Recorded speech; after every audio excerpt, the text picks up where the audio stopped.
अभी SIR को लेकर जो प्रक्रिया चल रही है उसपे अभी भी बहुत मुश्किलें हैं। 65 लाख वोटर जो है बाहर हैं। हालांकि चुनाव आयोग ने स्वीकार किया है कि आधार कार्ड के साथ वो लोगों के क्लेम एंड ऑब्जेक्शन लेंगे, लेकिन अभी भी बहुत सारे लोग हैं जो ड्राफ्ट लिस्ट में हैं।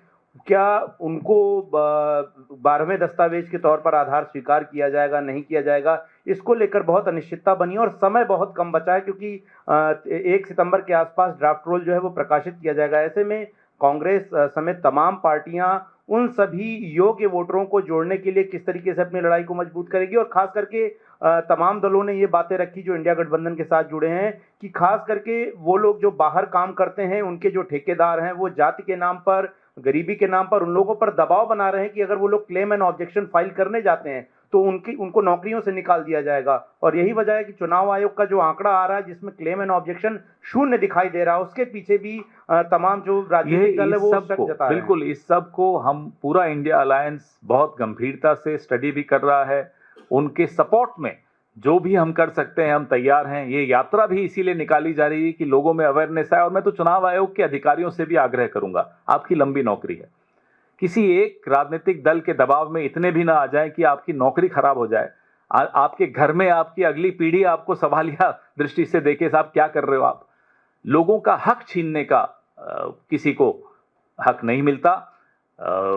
तो मुझे लगता है कि जो जो दिक्कतें आ रही हैं, खास तौर पे दिहाड़ी मजदूरों को, उन दिक्कतों का सामना करने के लिए ही इस तरह की यात्रा हम सब मिलकर निकाल रहे हैं। हमारे कार्यकर्ता, हमारे नेता तमाम लोगों से संपर्क में भी हैं, इंडिया गठबंधन के नेता और कार्यकर्ता, ताकि ये तमाम दिक्कतों को दूर किया जा सके।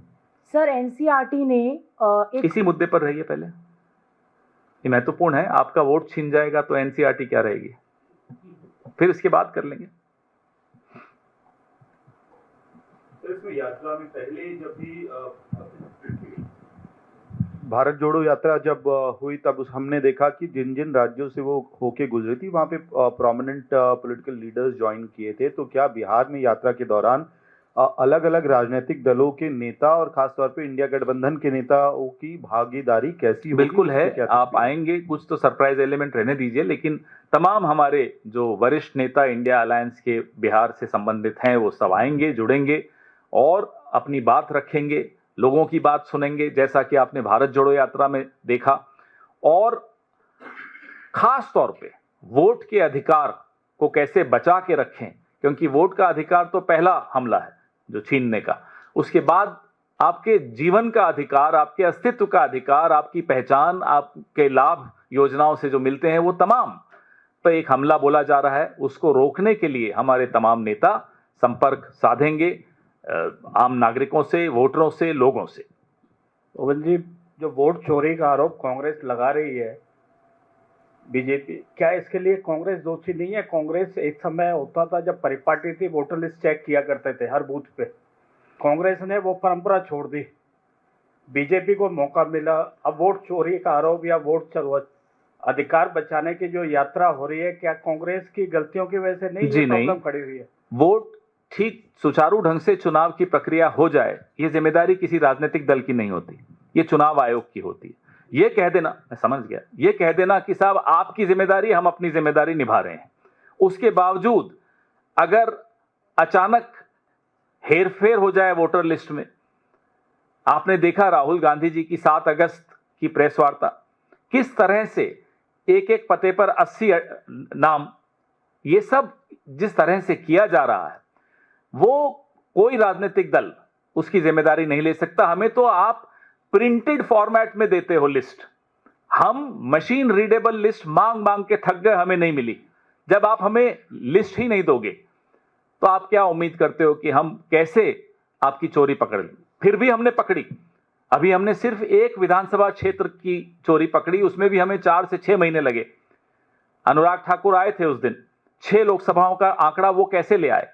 फिर आप कहते हैं साहब कांग्रेस अपनी जिम्मेदारी, अरे कांग्रेस जिम्मेदारी तब निभाए जब आप उनको वही हथियार दो जो आपने अनुराग ठाकुर को दिए हैं। हमें दीजिए ना वाराणसी का, हम तो फिर बोल रहे हैं वाराणसी के पूरी वोटर लिस्ट हमें दीजिए, इलेक्ट्रॉनिक वोटर लिस्ट दीजिए जो आपने अनुराग ठाकुर को दी थी। हम बता देंगे आपने कहां कहां चोरी की है, और चोरी होने भी नहीं देंगे। फिर पहले यही आपने चूंकि इंडिया गठबंधन की बात करी, लेकिन अगर इसी एसआईआर के मुद्दे पर भी लाइक माइंडेड दूसरी पार्टियां जो कि इंडिया गठबंधन का हिस्सा नहीं है, स्पेसिफिकली अगर प्रशांत किशोर की बात करें, उन्होंने भी बिहार में लंबी यात्रा निकाली, एसआईआर के मुद्दे पर भी वो मुखर स्वर रख रहे हैं, तो क्या ऐसे लोगों को भी इस यात्रा के जरिए स्पेस दिया जाएगा? भाई आप अपना अपना काम करिए, ये क्या मतलब है कि इस यात्रा के जरिए स्पेस दिया जाएगा? जिसको जो रास्ता अख्तियार करना है वो अख्तियार करे, और कोई आमंत्रण दिया जाता है, देश के लोगों के हक के लिए लड़ना है, लड़िए।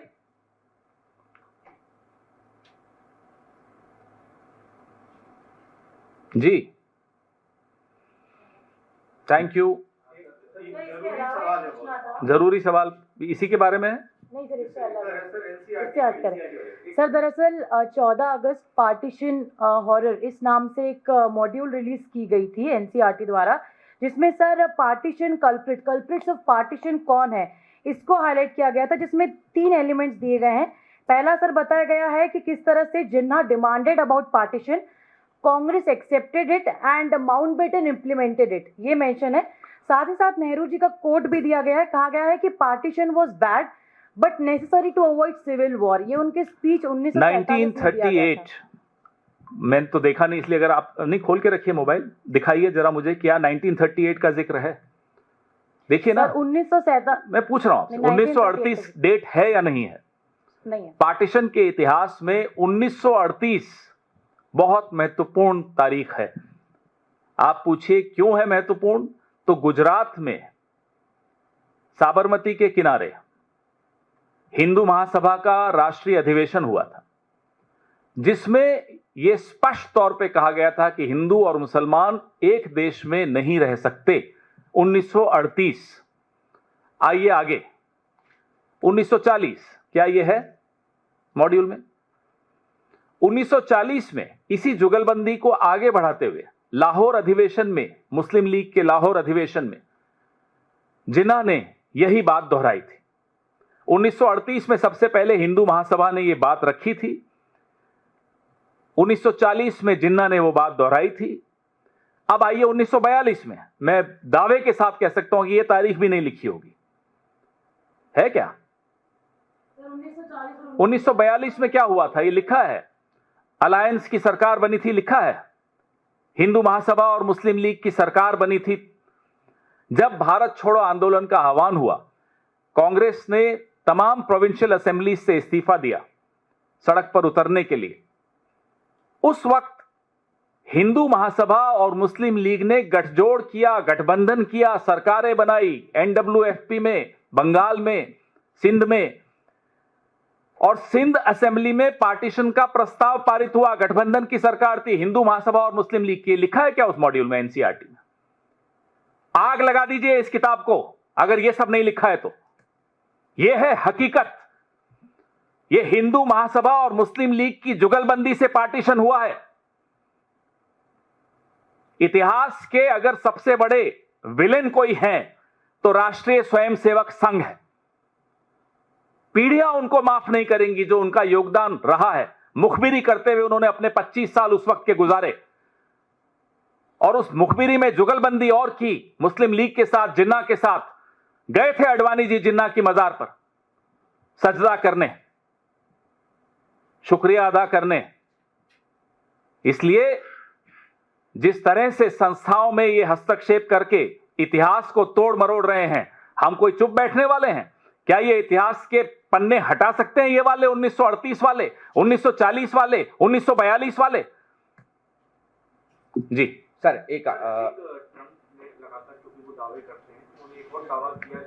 रूस से तेल खरीदना भारत ने बंद कर दिया, एक बड़ा ग्राहक उन्होंने खोला। अब भारत का जो अधिकृत जवाब आने दो, पहले अधिकृत जवाब आए कि बंद किया नहीं किया, हमें तो मालूम भी। अब हमें तो सीज फायर की भी जानकारी ट्रंप से मिली, हमें थोड़ी, भारत ने थोड़ी बताया। भारत के प्रधानमंत्री ने तो भारत को नहीं बताया, भारत के विदेश मंत्री ने भारत को नहीं बताया, भारत के रक्षा मंत्री ने भारत को नहीं बताया।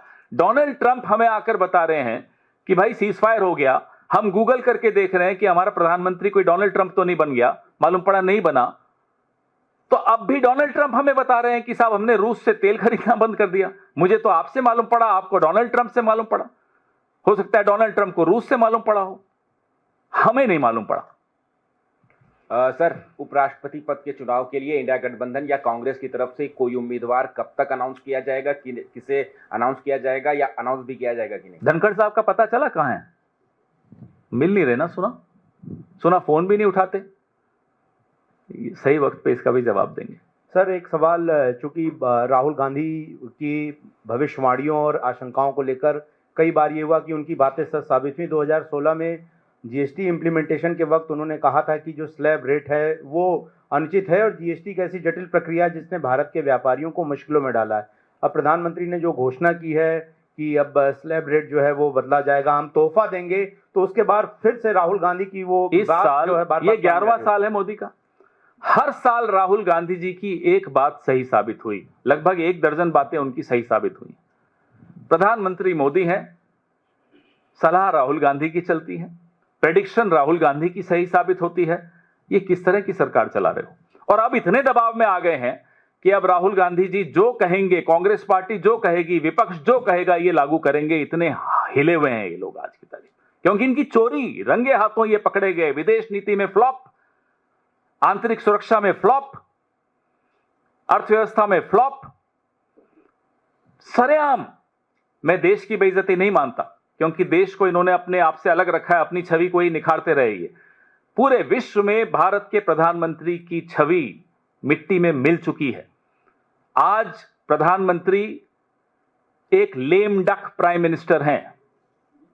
हल्की सी हवा चलेगी, चरमरा के ये सरकार गिर जाएगी।